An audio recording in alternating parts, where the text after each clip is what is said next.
Thanks everyone for joining. I'm super excited to be here with, sorry, there's my dogs, of course, right on cue. Is this what real means, Becky? This is real. Story of my life. So I am super excited to be here with Brandi from MissionCare Collective, and we're going to be talking about a topic that is so close to my heart. It's about culture making sense, and we want to talk a lot today about building a purpose-driven, profitable workplace for our entire team. Something that I talk to my clients all day about, but this is going to be just a very transparent, very just conversation between Brandi and myself, just so we can really dive into questions that have been submitted to us. So Brandi, I'll let you introduce yourself, and then we'll just go right into the questions because everyone's time is precious. Yeah, no, and thanks for inviting me, Becky. I clearly love to talk about culture. So I'm Brandi Kurtyka. I'm the CEO of MissionCare Collective, and we have a portfolio of brands all focused on building a stronger workforce. So workforce and culture is kind of our bread and butter. And I think culture is such a buzzword, right? We talk about culture, and I think as I work really heavy with home care agencies across the country, we talk about it a lot, but it's not something we necessarily know how to build authentically, right? So I sent over to all my clients and people in my network, I said, what questions do you have? And so we're gonna just go through the questions. And so the first one we're gonna start with is, I keep hearing about culture, but let's start with what that actually means. What does culture actually mean to you in home care when you don't see your team in person?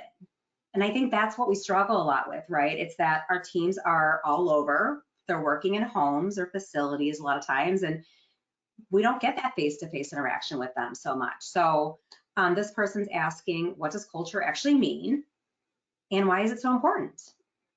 Yeah, I think it's a good place to start. So, to me, when I think about culture and home care, it's really simple. It's just about creating a place that people want to show up, a place where people want to give their best, even when you never see them in person. And, it is a buzzword. And I think, Becky, there's kind of like two schools of thought on culture. And I'm going to bring this up because a lot of the questions that I saw submitted had the word recognition all over the questions. Mm-hmm. And one school of thought is culture equals recognition, or paying people more, or giving people points to clock in or complete paperwork, and I automate everything and I call it a day. To me, that's actually just gamification, and it can work in the short term, but it doesn't really build loyalty or purpose or really work well for clinicians or office staff in an HCBS setting. So our philosophy here is really centered around real culture, being about connection, being about purpose. It's creating an environment where people actually want to show up and deliver great care.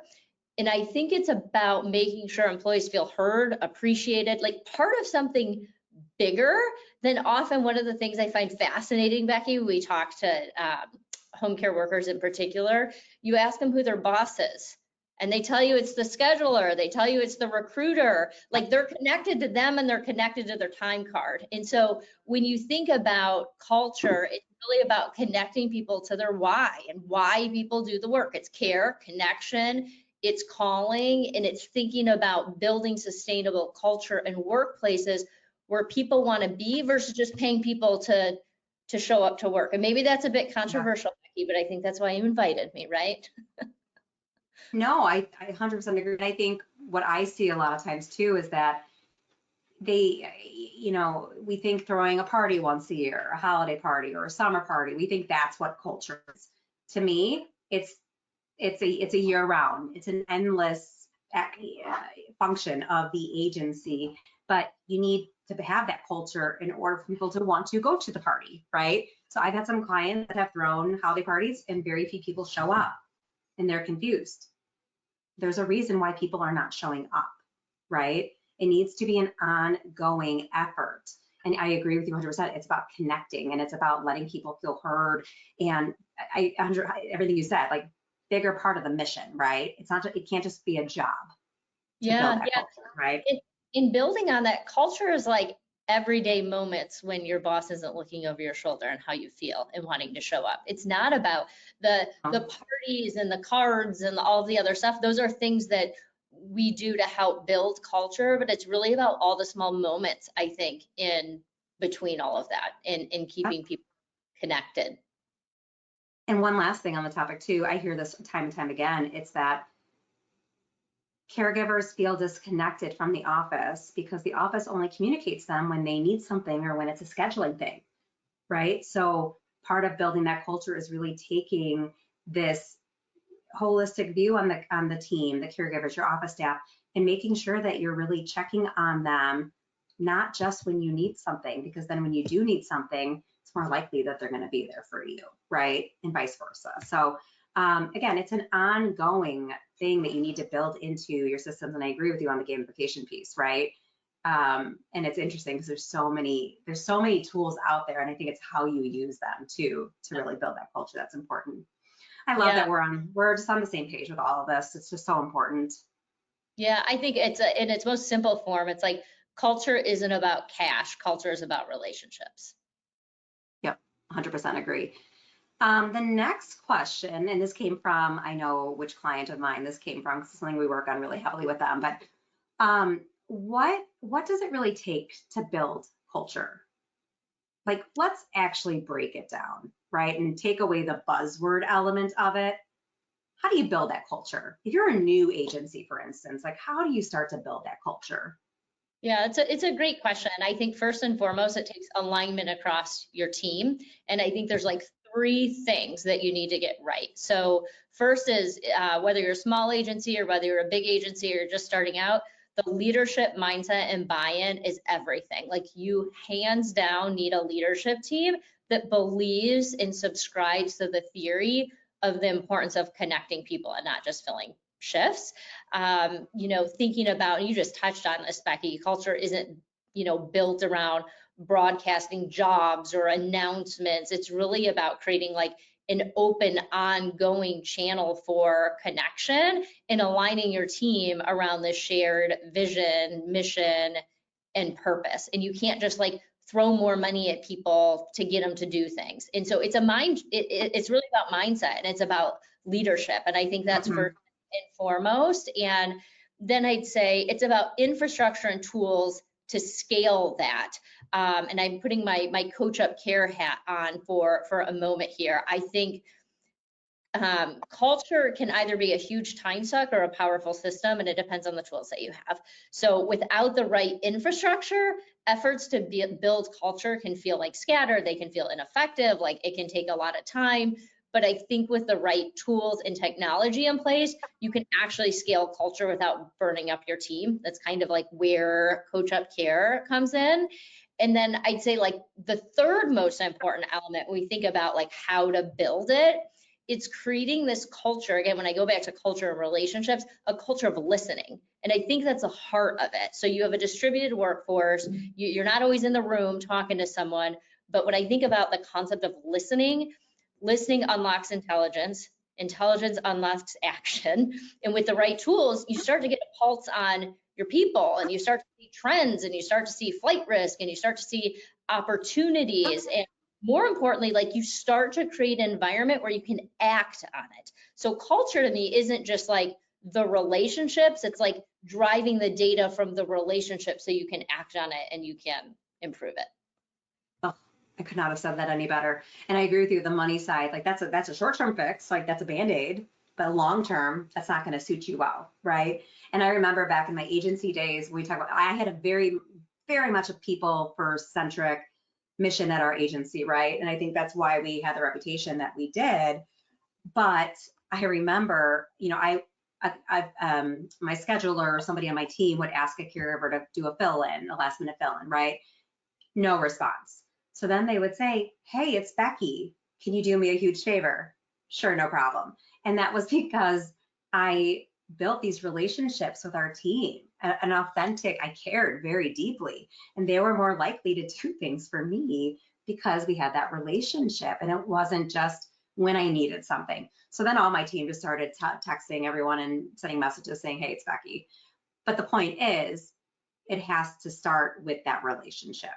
And if you build your infrastructure and build your team based on that theory, that people first mission, right? It'll be a lot easier for you to scale and find the right people to join the organization. Awesome. All right, next question. How do you know when your culture is starting to go downhill before caregivers start quitting? I love this one because you just touched on it too with the data and the trends, right? But I think that we don't look at the data and trends enough to be proactive. Yeah, you know, and I think if you don't have the infrastructure in place or technology like we just talked to, I don't know. I think it's really hard, honestly, to get your arms around it. Like, you can try to look at overall trends. You can see, is my net workforce growing or shrinking? You can take a look at, am I losing people and are they not making it to the first shift? What's happening to my 90-day turnover? You might have a lot of different systems that you can pull data from, but I think really it's kind of hard to actually get your arms around that without like a system in place that allows you to really listen and measure. And we see a lot of agencies that fall into that bucket. You know, lots of different systems, or not sure what data or kind of KPIs to take a look at. And it's hard to get that pulse in home care unless you have the system, and especially as you grow, because the relationship, again, is with the scheduler and the caregiver, and you don't really know what's happening behind the scenes. So I don't know if I have a good answer for that one, Becky, other than you've got to have the infrastructure in place so you can see it. And I think as, you know, sorry, the mail just came, so one of my dogs is going crazy. Again, keeping it real over here. You know, I think for, you know, for startup agencies though, right, that are feeling it, right, and learning, I always tell them, like, you need time to really understand your caregivers, right? And you, one of the reasons I think you and I connected initially, Brandi, was because of the amazing reports that MissionCare Collective put together. And my favorite one still is going to be the personas of the different caregivers, right? And I think that helps you if you're a new agency, right? And you don't have that data yet. You don't have those trends. You don't know a lot about your different caregivers yet. That's a great resource to start understanding, because you can understand how your caregivers are incentivized differently. What is going to, you know, incentivize somebody to work a shift?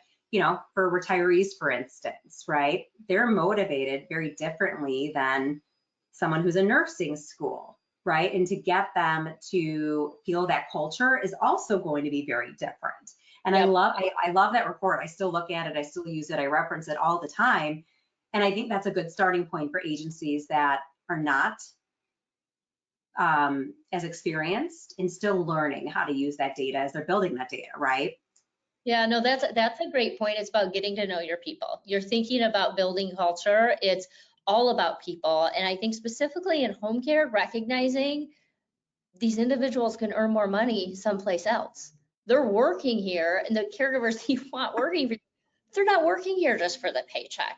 So that's why we have to be really careful and just like throwing shifts and dollars and cents and points and things like that at this workforce, because at their core, they can just like go drive down the street and earn more money. That's not their why, and that's not their purpose. And so, yeah, we'll drop a link in the chat for anyone that wants to download that persona report. But that was a labor of love, that study. What we did actually, we did an analysis across 67,000 direct care workers. And it was fascinating actually when the data came back and we looked at it, because it's interesting when you think about a home care worker. So often we saw everyone being recruited and engaged and retained with exactly the same strategy, targeting one of them. So that's a great resource, Becky. That's a good one. I love it. I share it with most of my clients because I think it's really important. And I don't think anyone's really dug into it the way you guys have, right? All right, I knew we weren't going to get through all these questions because they're just such good questions. Let's talk about the topic that I hear about nonstop, KPIs. Does culture actually move KPI numbers that owners care about? And what metrics should agency owners look at to tell if they're doing a good job, Yeah. right? And I'll preface this with KPIs are great. I love a good KPI. I love a good dashboard. But if you're not using that data to do something with it and to improve your business, you're just wasting your time. So we're going to dive into the KPIs, but let's actually use them, right? And let's talk about how to use them. So I'll lend that over to you. Yeah, no, absolutely. I love seeing this question come through. So yes, hands down, 110% culture moves numbers that every single owner should care about, like loudly and like clearly. And in my humble opinion, culture is just as powerful as wages and shift availability, and maybe even more so in environments where increasing pay isn't always possible or sustainable or feasible. And culture is like what makes, again, an employee want to choose you and want to keep coming back and choosing you. And here's the reality. I think culture drives retention. You think about, what does that mean? Retention drives continuity of care. Retention drives lower abuse rates. Retention drives higher client satisfaction, and ultimately more referrals and business growth. It's actually like all connected. And so we think about KPIs. I also love a good KPI and I love a good dashboard. So I was like, how can I break it into 4 simple ones? But I think that KPIs first and foremost is like really what's retention. And I also think about like, how are you measuring retention? And I'll share, Becky, like things that we see at Coach Up Care. It's fascinating. I thought all retention was created equal. It is so not. And even inside one organization, you can have different leaders that measure it differently. You can have leaders that measure retention based on a quarterly cleanup of a database. You can have leaders that measure retention based on someone hasn't taken a shift for a week or 30 days or 60 days. You have some leaders that just clean up a database once a year. So I think it's alignment on like, how are we measuring retention, and is that needle moving? I think it's 90-day retention. So often we see organizations that have like they're really committed employees, but where they're struggling is like getting new people to that committed stage. So I think it's that like day piece. I think it's ENPS. Like, are your employees like advocating for you? Would they truly recommend you to a friend, right? And then the other one, and this is a biggie for me, we look at flight risk. Like, can you actually identify who's at risk of leaving before they do? And can you act on it? And I think like those are the biggies, because you can only measure what you can see, right? And I think culture is 100% measurable with the right systems in place and you're focused on those KPIs. Couldn't agree more. And I always think back to, I think something that has always, I struggle with this because I also feel like I dropped the ball on this when I had my agency, but we focus so much on new caregiver, right? Bringing on the new caregivers, really talking about our culture and getting them on board. But then we forget about the caregivers that are in the background showing up every day, not making a scene, not calling out, doing their job. We don't think about them because they're in the background, because they're doing their job and they're not calling off. But we don't, I personally didn't recognize them enough, right? I didn't make enough effort to make sure that they were happy. And then all of a sudden they quit, right? And you're shocked. It's because they were doing their job day in, day out without us really acknowledging that. And so I think that's something that I dropped the ball on 100% as an agency owner. And I think it's important because it's so much easier to retain current staff that are loyal, that are good, that are showing up than it is to go and get new caregivers, right? So that's something I always think about, and I wish I had done a better job with that at the agency, but now it's an opportunity to help other agencies not miss that blind spot. Yeah, I think the other dynamic here that's important, that is so unlike other industries, and I'll just talk like direct care workers and front lines for a moment. People aren't always quitting because they don't like the company or they're not connected to the company. Like, they have real challenges. Did not mean that pun, but that like came off okay. They have real challenges.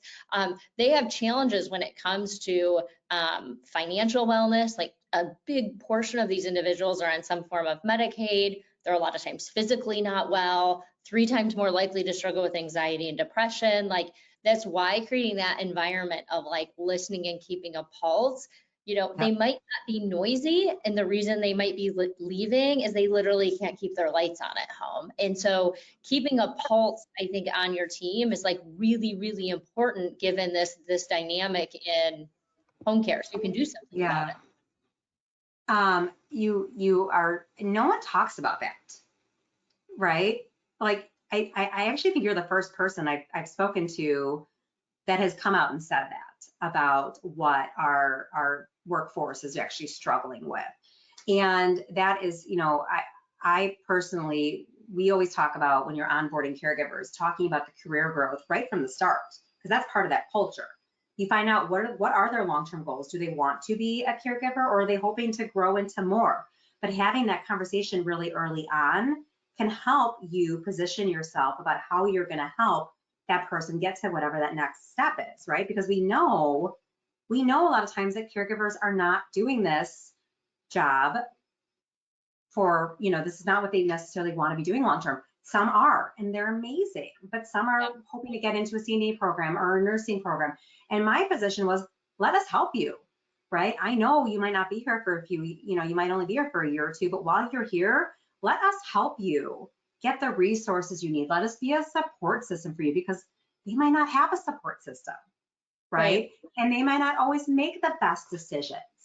But we took it as part of our job to help be their lifeline and to help them, coach them, right? Be more than just their boss, actually be that support system, which to me is part of that culture, right? Yeah, so yeah, I couldn't agree more. I couldn't agree more. And it's about, even if you as the company aren't their lifeline, it's connecting them to resources that can help. And I say this from experience. I actually grew up on Medicaid. My husband grew up on Medicaid. I understand the world. A lot of times I say I understand caregivers more than I understand CEOs. I lived it. And not everyone knows what their next step is when you're living in that level of uncertainty, if you will. Like there's folks that are like, I'm on a mission and this is what I want and this is my next step. And there's just as many people that are like, I don't know, but like I'm happy being here right now. And it's like empower those individuals to feel good about what they're doing and come alongside. And I think it's a big opportunity to like meet people where they're at. And like going back to, and it's funny, we're not even going to talk about personas. I love how we're now talking about personas, but it's like meeting people where they're at and really kind of understanding what they want out of work. And it's not just a paycheck and it's not just schedule. And I think the more that you kind of like lean into that, this all goes down to that culture piece. You genuinely build people that want to take your shifts. I think that's the interesting part of it. And you think about KPIs, it's fascinating. One of the things that we do inside Coach Up Care is as people are engaging, it's like a virtual community and employers are engaging with their team. And we insert little questions like, are you willing to help the company out and work some extra hours this weekend and that sort of thing. And every scheduler always tells you, I know all my people that want extra hours. And I can tell you there's this huge hidden population, and you can't unlock that hidden population until you build the trust. Then you start to unlock the capacity and the growth. Well, and then on the other end too, when you're building that culture and you have that relationship with the team and you start to look at those flight risks and the red flags, you can be proactive, right? And you have that relationship already to be like, hey, Brandi, look, you've called out the last, 5 Fridays. Like, is everything okay? Is the schedule working for you? And then maybe you find out something that's going on with their childcare and, so much more about it. It's not that they want to call off, but maybe they're having issues. And that opens the door to have a conversation, to show your support, to figure out a solution. Maybe the schedule is just not working. And that's life, right? A lot of our workforce is dealing with childcare issues and, you know, lots of other stuff. But by having that relationship, that culture, you're allowing yourself into their world where they're going to be more open to sharing with you, as opposed to waiting, you know, something keeps building and building, and all of a sudden, like, they quit. So what your point was earlier had nothing to do with the agency, but maybe they just can't handle it. But being ahead of it and proactive, because maybe we can find solutions. Maybe it's the schedule, we need to get them more hours, but they're not, this workforce is not always comfortable or mindful enough to be able to have that conversation, right? Yep. They don't know how to bring it up, right? All right, I know we're running low on time, but I want to get through one more question if we can, because a lot of the questions were about recognition, right? Because I saw that theme too. Let's just go into this last question. My budget for recognition is pretty tight. What are some low-cost ways you found to make caregivers feel appreciated that actually work? Beyond the here's a bonus, right? Here's money. Here's a gift card. Love that, because I subscribe to, you do not need a big budget to make employees feel valued. You need the right culture. And I think recognition doesn't have to be expensive to be meaningful. And in fact, some of the most successful agencies that we work with, they spend very little or nothing at all on tangible rewards. And the secret is they often see the same or better results than spending more.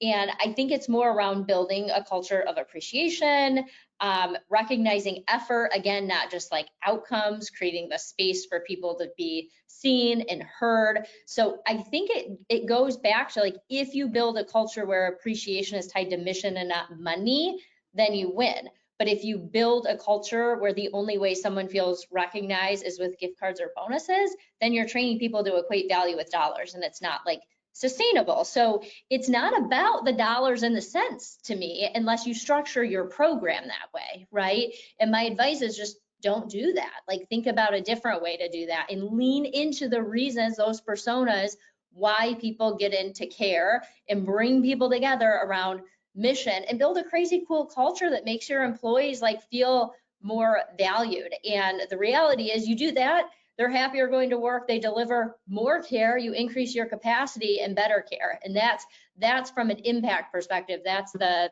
bottom line result. 100%. People always ask me, how did I grow my agency 300% year over year? And I wish I had this fascinating response, but my response was, we took care of our team. We cared, right? Yep. We were people centric. It's not rocket science. It's really about people first and building that culture, and being that agency that people just want to be a part of because you've made it that way, right? Well, this was fascinating. We got through maybe like 10% of the questions that I had for you, so we might have to do a part 2. Thank you so much for making time. I know how busy your schedule is and you're jet setting across the country, so thank you for making time. If people want more information on MissionCare Collective, what's the best way for them to reach out? Yeah, absolutely. So missioncare.com, and then from a retention perspective, it's coachupcare.com. So appreciate your time, Becky, and everything you're doing for all the leaders in our space. It's been cool to watch you grow. Oh, thanks, Brandi. This has been fun. As you know, I'm Becky Reel. You know, you can find me on all of the socials, LinkedIn, Facebook, Instagram, and it's R-E-E-L, Reel. I got very lucky with my last name, but it's a Reel Homecare Consulting.com. Happy to chat if you have any questions. But Brandi, this was awesome. Thank you. And we will talk soon. Bye, Becky. Bye.